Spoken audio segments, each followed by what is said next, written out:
आज हम लोग पढ़ेंगे संगम संस्कृति। साधारण शब्दों में आप जान ले कि संगम का मतलब क्या होता है। तो संगम का मतलब होता है मेल जोल। क्या होता है? मेल जोल। साधारण बोलचाल की भाषा में संगम का मतलब क्या होता है? मेल जोल। आपको मैं बता दूं कि अपना जो भारत है, कर्क रेखा से नीचे या विंध्य पर्वत से नीचे का जो हिस्सा है उसको हम दक्षिण भारत के नाम से जानते हैं। तो दक्षिण भारत, खास करके सुदूर दक्षिण भारत की एक परंपरा रही, और वह परंपरा यह रही है कि दक्षिण भारत के कुछ राजवंश हुए हैं, जिन राजवंशों ने अपने दरबार में रहने वाले विद्वानों या दरबार के बाहर रहने वाले विद्वानों को से एक मीटिंग बुलाते थे, परिषद बुलाते थे, और वे विद्वान उस परिषद में आकर आपस में क्या करते थे? डिबेट करते थे। हजार हजार साल तक चलता था ये सभा। डिबेट करते थे और डिबेट करके साहित्य का सृजन करते थे, साहित्य का निर्माण करते थे। तो दक्षिण भारत में चोल, चेर, पांड्य वंश के शासकों ने दक्षिण भारत के जो बड़े बड़े विद्वान थे उन विद्वानों को आश्रय प्रदान किया और उन विद्वानों का एक परिषद का आयोजन किया, और उस परिषद में विद्वान लोग आपस में डिबेट करके जो संस्कृति का निर्माण कर दिया, उस संस्कृति को संगम संस्कृति, और उस संस्कृति में, उस डिबेट में, उस परिषद में जो पुस्तक बनकर तैयार हुआ उसको हम संगम कालीन साहित्य के नाम से जानते हैं। तो पहली बात तो जान लिए कि संगम का शाब्दिक अर्थ होता है मेल जोल। लेकिन हम जिस संगम की चर्चा करने जा रहे हैं, कि संगम का मतलब होता है सभा या गोष्ठी। सभा या गोष्ठी, जिस संगम के बारे में हम सब चर्चा करेंगे इसका मतलब होता है सभा या गोष्ठी। अब प्रश्नों का, सभा तो किसकी सभा या गोष्ठी तो किसकी? तो विद्वानों की। किसकी? विद्वानों की। ये विद्वान किस भाषा के थे? ये जो विद्वान थे वह तमिल भाषा के थे। किस भाषा के थे? तो सुदूर दक्षिण भारत में तमिल भाषा के विद्वानों को मिलाकर दक्षिण भारत के कुछ राजवंशों ने जिस विशाल सभा का, जिस बड़े सभा का आयोजन किया, उस बड़े सभा को हम संगम या गोष्ठी के नाम से जानते हैं। और संगम या गोष्ठी विद्वानों की क्या है? सभा है। और यह विद्वान किस भाषा के थे? तमिल भाषा के थे। और संगम में जिस साहित्य का सृजन किया गया, जिस साहित्य का विकास किया गया, उस साहित्य मतलब संगम में सृजित या निर्मित साहित्य को हम संगम साहित्य के नाम से जानते हैं। अब प्रश्न होगा कि अभी तक कितने संगम का आयोजन हुआ? तो अगर बात करें संगम की, तो संगम का अर्थ मैंने विद्वानों की सभा कहा, तो अभी तक, हालांकि अब तो होता ही नहीं है, दक्षिण भारत में जो संगम संस्कृति थी तो कुल मिलाकर के 3 संगम का आयोजन हुआ है। हम बात करेंगे प्रथम संगम की। सबसे पहले चर्चा करेंगे प्रथम संगम, माने विद्वानों की पहली सभा का आयोजन कब किया गया, कहां किया गया, इस सभा की कौन सी उपलब्धि उपलब्ध है या उपलब्ध नहीं है। तो प्रथम संगम की बात करें तो प्रथम संगम का आयोजन स्थल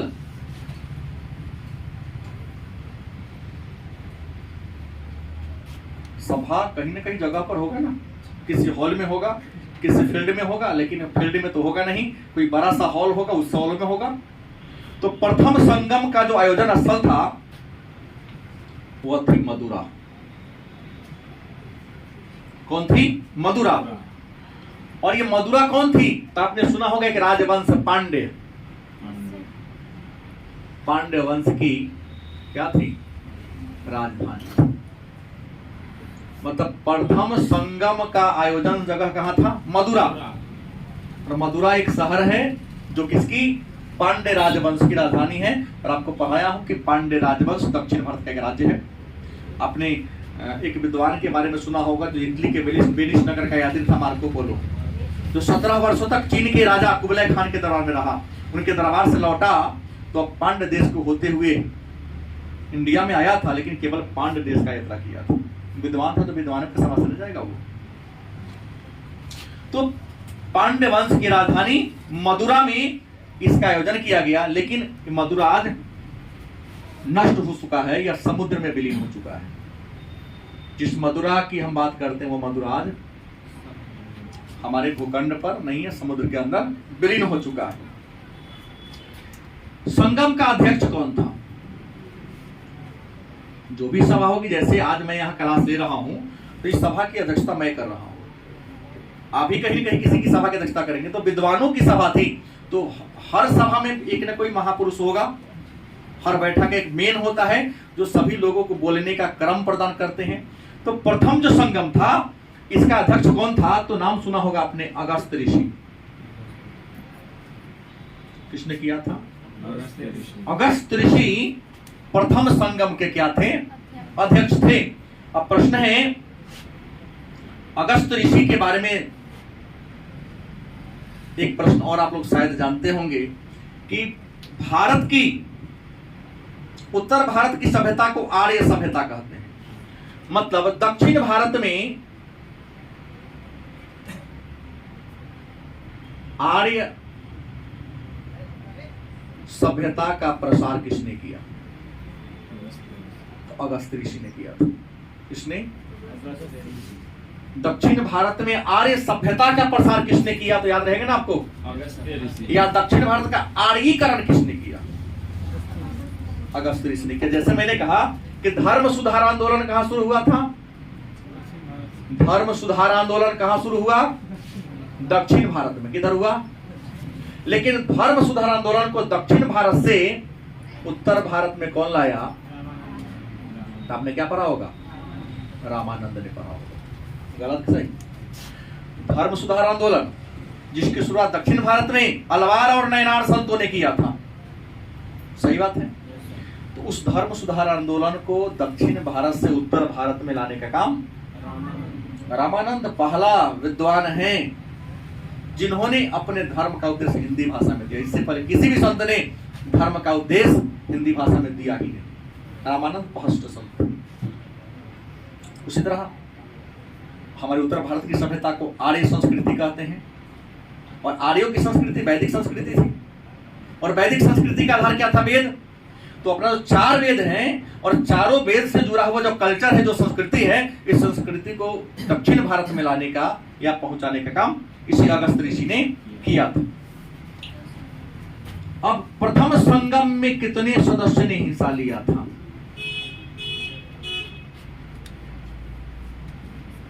सदस्य मैं कहते विद्वान की सभा थी तो विद्वान ने हिस्सा लेगा कि प्रथम संगम में कितने विद्वानों ने हिस्सा लिया था?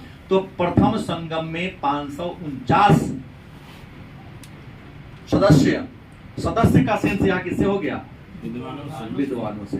तो प्रथम संगम में कितने विद्वानों ने हिस्सा लिया? 549 विद्वानों ने क्या हुआ था? हिस्सा लिया था। और संरक्षण की बात कर ले कि प्रथम संगम का संरक्षण कौन किया था? तो प्रथम संगम का संरक्षण पांड्य वंश के राजाओं ने किया। किस वंश के? पांड्य वंश के राजाओं ने किया। और मन में होगा कि पांड्य वंश के कितने राजाओं ने? तो पांड्य वंश के 89। कितना? 89 राजाओं ने इसका क्या क्या संरक्षण किया था। मतलब लगातार विद्वान डिबेट करते थे, उम्र पूर गया मरते थे, फिर उनका कोई उत्तराधिकारी आता था, फिर वो डिबेट चलते रहता था। कहोगे तो कितना वर्ष तक चला था? कुछ लोग इसको काल्पनिक मानते हैं, लेकिन काल्पनिक नहीं है, वास्तविक बात है। हाँ, इस संगम का कोई उपलब्धि हमारे समाज में या तमिल समाज में उपलब्ध नहीं है, क्योंकि समुद्र में ही वह क्या हो गया है? विलीन हो गया है। तो इस कितना वर्ष तक चला? तो विद्वानों की अगर मान ले तो 4400 वर्ष तक चला था। कितना चला था? और सबसे महत्वपूर्ण बात, इसका कोई पुस्तक लिखाया, बहुत किताब उपलब्ध है।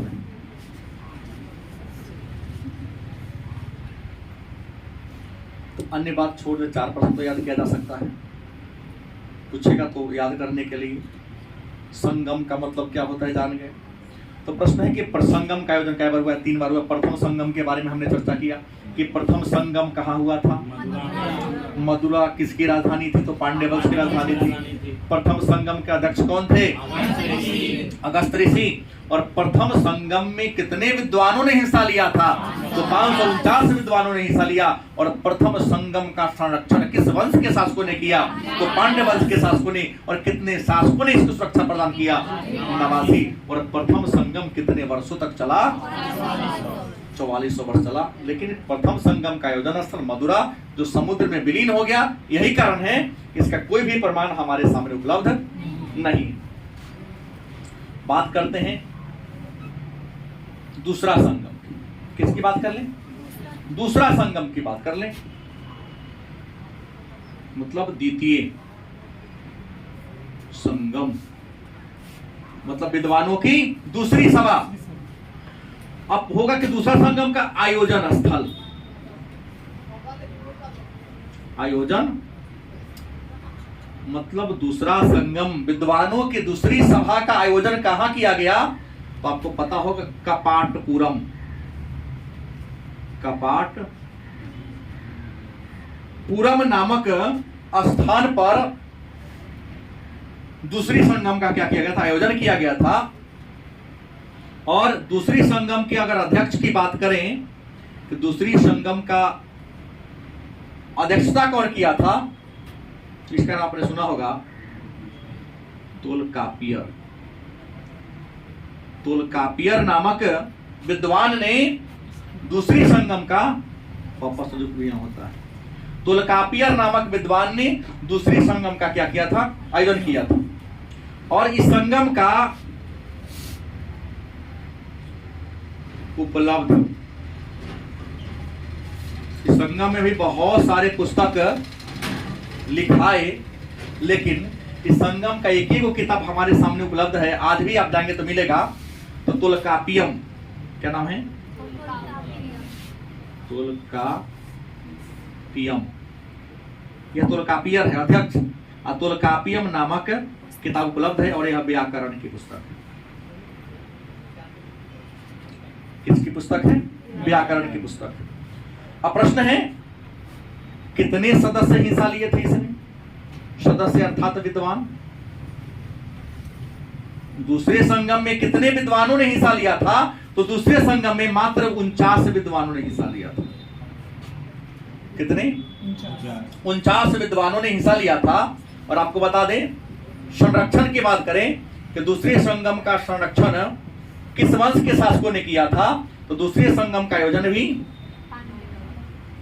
पांड्य वंश के शासकों ने किया था। और पांड्य वंश के कितने शासकों ने? तो 59 शासकों ने। विद्वान मात्र 49 आए, लेकिन राजा कितने? 59 राजा ने, क्योंकि राजा तो युद्ध में संलग्न रहते थे, संलिप्त रहते थे। युद्ध में कई बार कम उम्र में आज राजा बना, 2 महीना के बाद क्या हो गया? उनकी हत्या कर दी गई। तो 49 राजाओं ने इनका संरक्षण प्रदान किया। और आपको बता दें,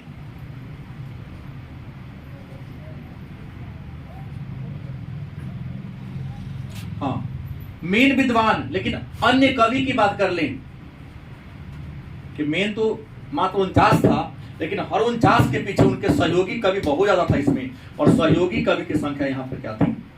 3700 थी। इनके पीछे 49 के पीछे 3700 और कवि यहां पर क्या थे? उपलब्ध थे। और इस दूसरे संगम का एक ही किताब हमारे पास क्या है?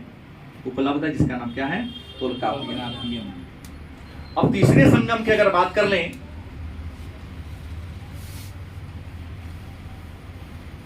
हमने यहां लिया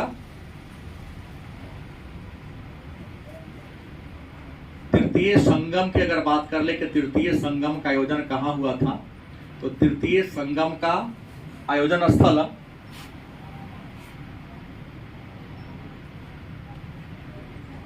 मदुरई। कहां था? मदुरई, या इसको मदुरा भी कह सकते हैं। तमिलनाडु में पड़ता है। मदुरई या मदुरा में तीसरी संगम का क्या किया गया था, आयोजन किया गया था। और इस तीसरे संगम में कितने कवि हिस्सा लिए थे, संरक्षण की किसने दिया था और उपलब्ध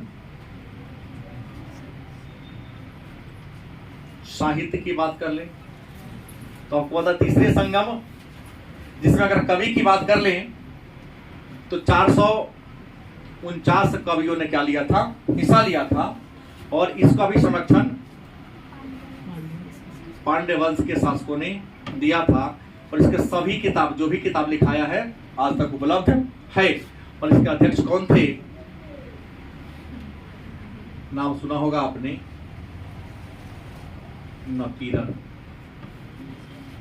अध्यक्ष कौन थे, नकीरन इसके अध्यक्ष थे। तीनों संगम के बारे में हम लोगों ने जाना। संगम शाब्दिक अर्थ मेलजोल, संगम रियल में विद्वानों की एक सभा थी, विद्वानों की एक परिषद थी। संगम के आयोजन का उद्देश्य क्या था, जो तमिल साहित्य था, तमिल साहित्य बहुत ही विपुल था, बहुत ही विशाल था। उस विपुल संगम साहित्य को क्या करना था, इकट्ठा करना था। क्योंकि पुस्तक लेखनी कला का विकास नहीं हुआ था, पांडुलिपि थी, तो सभी विद्वान के पास कुछ कुछ पांडुलिपियां क्या थी, मौजूद थी। अगर सभी विद्वानों की सभा बुला लिया जाता तो सभी विद्वान अपने अपने ज्ञान को सबके सामने परोसते और सबके ज्ञान को संकलित करके एक विशाल तमिल साहित्य का रचना करने के उद्देश्य ही, मतलब विशाल तमिल साहित्य के संकलन करने के उद्देश्य से पांड्य वंश के शासकों ने इसका आयोजन कराया था। अब मन में प्रश्न होगा कि संगम साहित्य का विभाजन, ये जो संगम साहित्य हुआ, हर संगम में कौन न कौन किताब लिखाया, तो संगम साहित्य को कितने भागों में बांटा गया। तीनों संगम में किताब लिखाया, पहला का एक वो किताब नहीं है, दूसरा का एक किताब है तोलकाप्पियम जो व्याकरण की पुस्तक है, तीसरा का बहुत सारा किताब भी हमारे समाज में क्या है, उत्तर भारत में नहीं है, दक्षिण भारत में है। तो संगम में जो किताब लिखाया वह किताब कैसा था, तो दो प्रकार के किताब था। एक किताब का नाम था अहम और दूसरा का नाम क्या था, पूरम। संगम में जिन साहित्य का सृजन किया गया, जिस साहित्य का निर्माण किया गया, उस साहित्य को उसके कथा वस्तु के आधार पर, उसके विषय वस्तु के आधार पर दो भाग में बांटा गया है। पहला है अहम साहित्य, दूसरा है पूरम साहित्य। मन में होगा अहम साहित्य क्या है, तो वह साहित्य जिसमें प्रेम प्रसंग को आधार मान के लिखा गया है। पढ़ा होगा आपने, सर ने पढ़ाए होंगे आपको। एक नुपुर की कन्नगी की कथा बताए, प्रेम की कथा है। एक किसी से प्रेम कर, उनका पायल चोरी हो गया, पायल पर ही पूरी कथा कहानी को लिख दिया गया है। नुपुर का अर्थ होता है पायल। किसी ने उसकी क्या कर लिया, पायल गायब कर दिया। राजा ने उसकी अपनी कन्नगी मने इतना प्रेम किए थे उससे, उसको फांसी दे दिया गया। बाद में पता चला कि उसके घर की महारानी ही पायल को छुपा के रखी थी। राजा को बाद में पछतावा होता है। और एक राजा थे जिन्होंने कन्नगी पूजा माने पत्नी पूजा की परंपरा शुरू किया था। संगम वंश के, ये पांड्य वंश के राजा थे। कन्नगी पूजा की परंपरा दक्षिण भारत में चली थी। दूसरा था क्या, पूरम, युद्ध से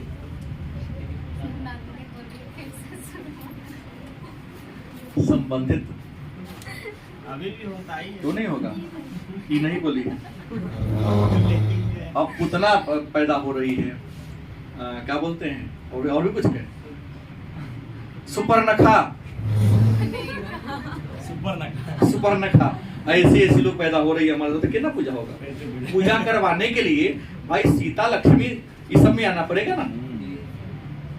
गलत बोल दिया, सती जैसा बनना होगा। सती जैसा बनना होगा कि पति कहे कि ना हमको वनवास मिल गया पांचों पांडव को, कहा कि ना हम क्या करेंगे। सीता जी की, श्री राम जी को हो गया, कहे आप रही ना, राम को ना वनवास हुआ, तो कहा कि हमारे पति जंगल में घूमेंगे, यहाँ तो हम क्या ऐसा काम करेंगे। अभी तो कहेंगे ऐसा होगा, तो जाओ हमको इसी का बताओ, कमा के दो, कहाँ से कमा, टोकेटी का खिलाओ, चोरी करके लाओ, लाया तो हमको इतना पूरा करना पड़ेगा।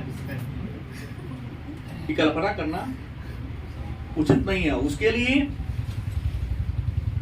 नहीं, बराबर हिसाब किताब रखना होगा। गलती बोले मनीष?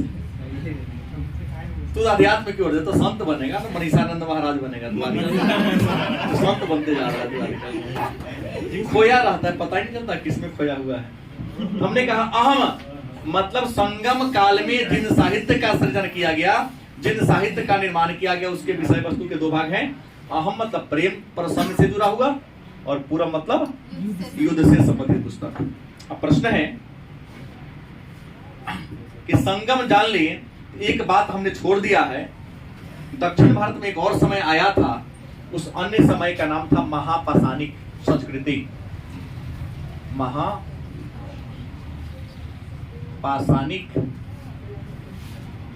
संस्कृति नाम सुना होगा आप लोगों ने, नया बात नहीं है कुछ।